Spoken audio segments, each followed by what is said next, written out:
예수님께서 제자들과 배를 타고 갈릴리 호수를 건너시던 중 폭풍우를 만난 사건입니다. 그리고 주로 여기서 이야기되어지는 것은 예수님이 바람과 물결을 꾸짖어 잔잔하게 하셨다라고 하는 것입니다. 그런데 우리는 여기서 예수님이 제자들에게 하신 말씀, 너희 믿음이 어디 있느냐라고 하신 그 말씀을 한번 생각해 보고자 합니다. 오늘 우리에게도 인생의 폭풍 앞에서 예수님은 너희 믿음이 어디 있느냐라고 물으실 것이기 때문입니다. 우리가 이 질문을 진지하게 묵상하며 한번 나누어 볼 때 우리의 믿음이 무엇이며, 그리고 우리의 믿음은 어떤 힘을 가지고 있으며, 그리고 그 믿음이 우리에게 주는 것은 무엇인지를 깨달으며 그러한 믿음을 가지고 살아갈 수 있게 됩니다. 본문에서 예수님은 제자들과 함께 배에 오르시고 제자들에게 호수 저편으로 건너가자라고 말씀하십니다. 그런데 배로 건너가는 중간에 광풍이 호수로 내리쳐서 배에 물이 가득 차서 배가 침몰할 위기에 처했습니다. 당시 갈릴리 호수 또는 갈릴리 바다라고 불리던 이 갈릴리 호수는 해수면보다 낮은 위치에 있고 서쪽에 큰 두 개의 골짜기 때문에 종종 그곳으로 심한 바람이 불곤 하였습니다. 이 갈릴리 호수 그리고 갈릴리 바다라고 불리던 것은, 이 호수는 이제 길이가 21km 그리고 넓이가 12km 정도 되는 거대한 호수였고, 그리고 호수인 것과 다르게 그 호수 가쪽으로 가보면은 파도가 바다처럼 항상 치고 있습니다. 그렇기 때문에 그 사람들은 이제 이 호수를 바다라고도 불렀는데, 그만큼 그 호수 중간에서도 어떤 파도와 그리고 풍랑이 있을 때 높은 물결이 쳤다라는 것을 알게 됩니다. 그런데 오늘 이들이 계속 겪었던 것과는 조금 다른 큰 광풍이 이들에게 몰아치게 됩니다. 그러한 상황 가운데서 제자들은 예수님을 깨우면서 주여 주여 우리가 죽겠나이다 라고 외칩니다. 여기서 본문이 먼저 알려주는 것은 이것이 우리의 어떤 신앙생활의 한 모습이 된다라고 하는 것입니다. 지금 제자들이 이 배를 타고 왜 건넜습니까? 먼저 이 배를 타고 건너가자라고 하신 분은 예수님입니다. 예수님이 가자 해서 제자들이 같이 예수님과 함께 간 것입니다. 예수님이 가자고 해서 간 곳인데 폭풍우가 몰아칩니다. 이와 같은 상황은 우리의 신앙생활에서도 나타납니다. 우리는 예수님의 말씀을 따라가지만 그 길은 결코 평탄함을 보장하지는 않습니다. 오히려 하나님의 뜻에 순종하는 길 위에서도 인생의 폭풍을 만날 수 있다라고 하는 사실을 오늘 본문은 보여줍니다. 예수님이 가자 한 길이라고 해서 물결이 잔잔하여지는 것은 아니다라는 것을 보여주는 것입니다. 이러한 사실은 신앙생활하면서 내가 주님을 믿고 말씀을 순종하는데 왜 나에게 이런 고난이 올까라고 고민하는 사람에게 어떤 한 깨달음을 주게 됩니다. 그것은 성경 어디에도 하나님을 믿으면 더 이상 고난이 없다고 말씀하는 곳이 없다라고 하는 것입니다. 오히려 성경 인물들의 삶을 보면은 믿음의 길을 갈수록 그들에게 어떤 역경이 닥쳤다라는 것을 보게 됩니다. 본문에서도 제자들 주님의 부름에 순종하여 예수님이 가자고 하신 그 길을 같이 갔지만은 광풍을 마주하게 됩니다. 우리도 마찬가지로 신앙생활을 하다 보면은 의도치 않은 시련과 시험, 질병, 그리고 재정적 어려움과 관계의 어려움들을 마주하게 됩니다. 여기서 중요한 것은 우리의 신앙생활 가운데서 그런 것이 없을 것이다 라고 기대하는 것보다는, 그리고 그것을 원하는 것보다는 그것을 어떻게 대처하고 그 속에서 어떻게 믿음을 발휘할 것인가 라고 하는 것입니다. 주님은 우리의 믿음이 그러한 상황 속에서 더욱 빛나기를 원하십니다. 그러므로 우리가 인생의 폭풍을 마주할 때에 가장 먼저 해야 할 일은 그 상황을 가지고 예수님께 나아가는 것이 됩니다. 그런데 여기서 우리가 하나 생각해 볼 것이 있습니다. 제자들이 예수님의 이 질문, 너희 믿음이 어디 있느냐 하신 말씀처럼 믿음이 없었는가라고 하는 것입니다. 분명 그렇지는 않은 것 같습니다. 왜냐하면 폭풍이 몰아치고 배에 물이 가득 차오르자 제자들은 바로 예수님부터 찾았기 때문입니다. 제자들은 주여 우리가 죽겠나이다 라고 하면서 예수님을 깨웠습니다. 그런데 사실 우리가 이 장면을 너무나 당연하게 받아들이지만 한번 생각해 보면은 조금 이상한 장면입니다. 제자들 중에는 4명이나 어부 출신들이 있었습니다. 그리고 그들의 그 조업의 대상지는 지금 이들이 건너가고 있던 이 갈릴리 호수였습니다.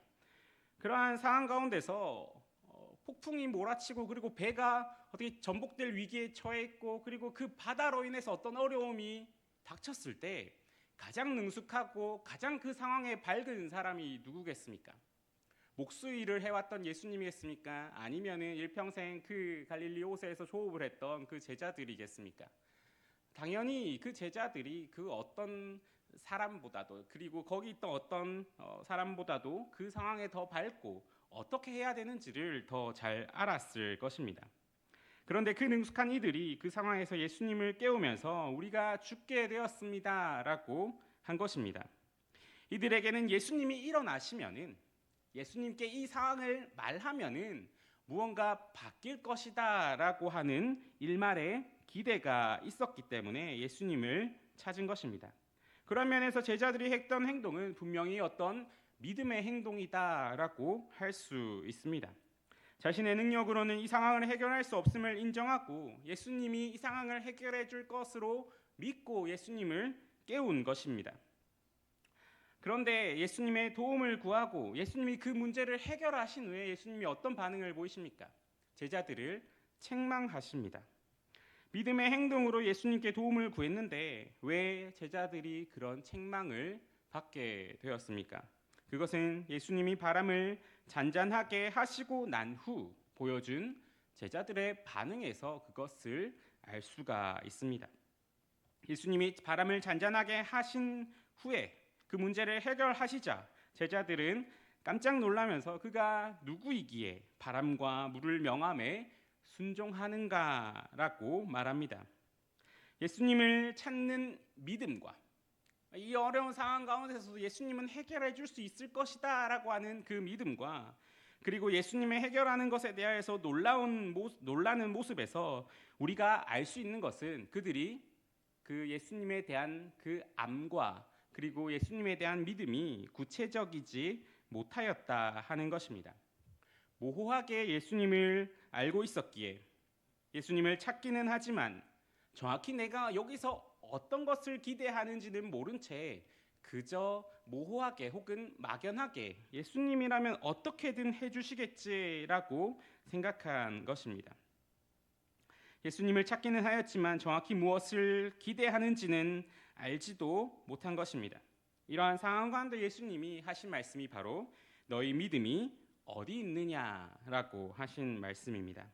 제자들은 믿음으로 예수님을 찾았지만 예수님이 누구이며 어떤 도움을 우리에게 주실 수 있는지는 몰랐습니다. 예수님께 나아간 행동 자체는 믿음의 표현이었지만 예수님에 대한 모호한 이해가 그들의 믿음을 제한하고 두려움을 몰고 왔으며 그 이후에 이어지는 상황에 대해서 놀라게 만든 것입니다. 따라서 우리는 믿음으로 예수님을 바라볼 때 예수님이 누구이신지를 알고 그리고 그분의 성품과 능력 가운데 예수님을 바라보아야 합니다. 제자들은 예수님을 스스로 알고 있었고 기적을 행하시는 분으로도 알고 있었습니다. 하지만 그들은 예수님이 자연을 다스리는 창조주이시며 그 모든 것을 주관하시는 주님이시라는 사실은 충분하게 깨닫지 못하고 있었습니다. 이 때문에 예수님이 폭풍을 잔잔하게 하셨을 때 그들의 반응은 놀라움과 당혹감으로 가득 차게 됩니다. 믿음은 단순히 예수님께 나아가는 것으로 멈추지 않고 예수님을 정확히 알고 그분의 능력을 확신하는 것으로 나아가야 한다라고 하는 사실을 예수님은 오늘 너희 믿음이 어디 있느냐라는 말씀을 통하여서 알려주십니다.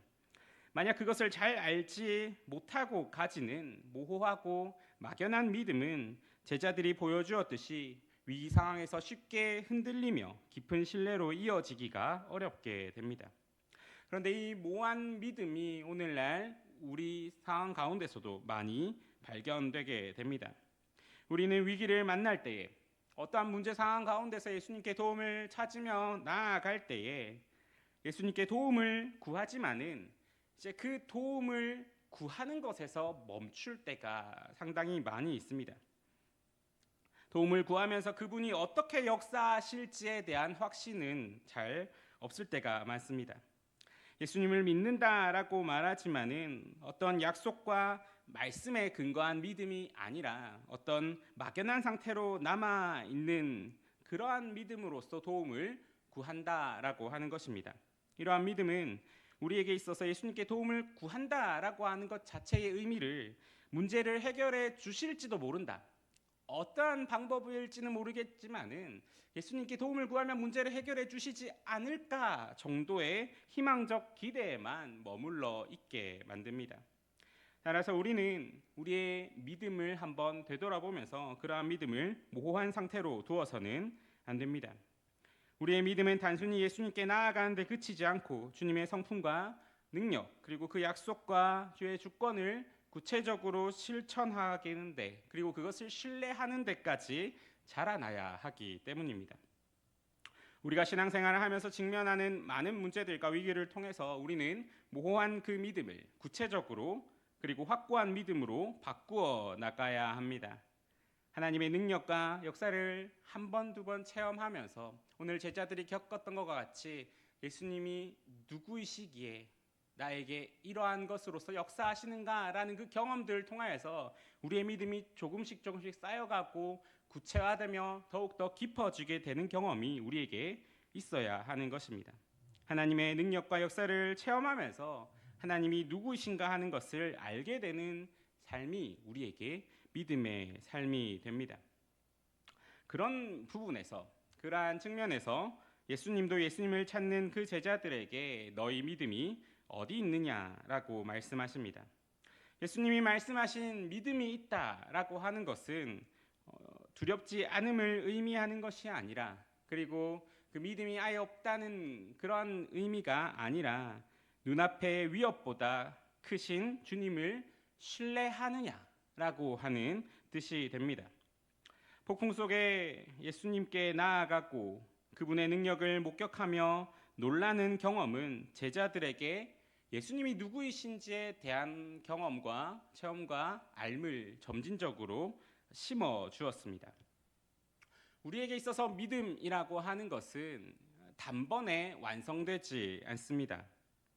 우리의 믿음은 삶 속에서 예수님을 경험하며 점차 조금씩 완성되며 자라나게 됩니다.